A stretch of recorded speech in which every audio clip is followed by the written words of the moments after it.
لله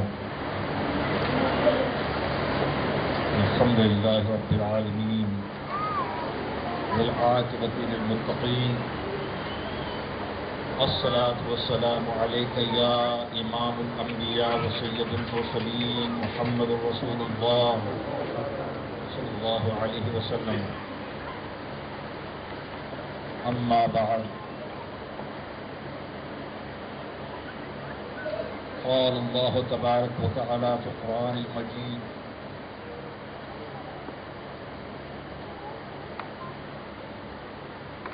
والفرقان الحميد والكلام القديم أعوذ بالله من الشيطان الرجيم بسم الله الرحمن الرحيم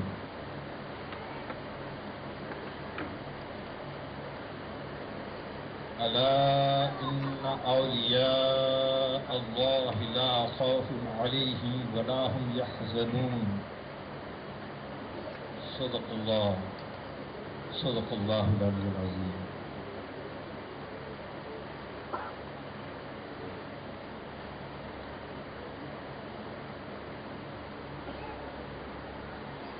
اول ذکر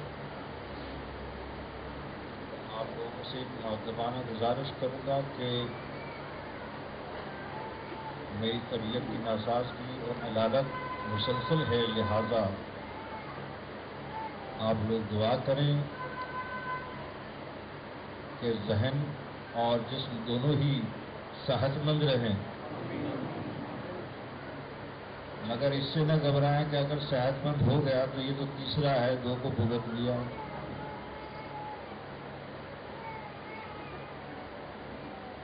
بس اس بابرکت تقریب اور گھڑی میں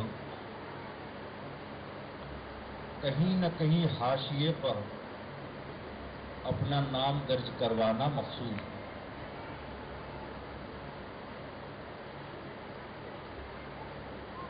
محترمی امام صاحب مدد اللہ بڑی وضاحت کے ساتھ آیت کریمہ مذکورہ الا ان اولیاء اللہ لا خوف علیہم ولا هم یحزنون کی تشریح فرمائی، خلاصہ کیا، بڑا خوب ایکسپریشن دیا انہوں نے، اور مولانا پیر سید محبوب علی میاں نے اس کو مزید واضح کرتے ہوئے خالصتاً اس روشنی میں دلائل کے ساتھ لانے کی کوشش کی۔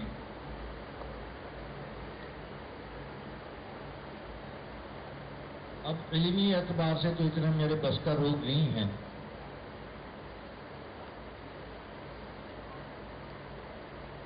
بس کا روگ نہیں ہے، مگر یہ چھوٹا موٹا پریوگ ہے۔ الا خبردار، ساودھان، اٹینشن، ان بے شک، نعوذ باللہ من ذالک، اللہ شک و ریب تصور بھی نہیں کر سکتے، مگر وہ عالم الغیب جانتا ہے کہ یہ میرے بندے جو ہیں وہ شک و ریب میں مبتلا ہوں گے، تو میں عالم الغیب ہی کہہ دوں ان بے شک اولیاء اللہ، اللہ کے ولیوں کو، لا خوف، نہ کوئی ڈر ہے، ولا هم یحزنون، نہ کوئی غم ہے۔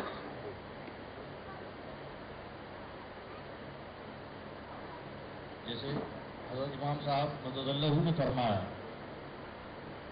کہ ڈر کس بات کا، غم کس بات کا، بڑی سیدھی اور سپاٹ دلیل اور مثال پیش کی۔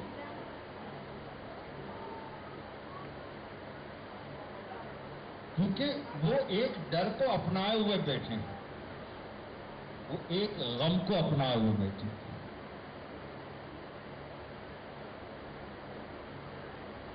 اب اس ڈر سے چھٹکارا ملے تو ہماری طرح دیگر خوف اور ہراس سے ڈریں،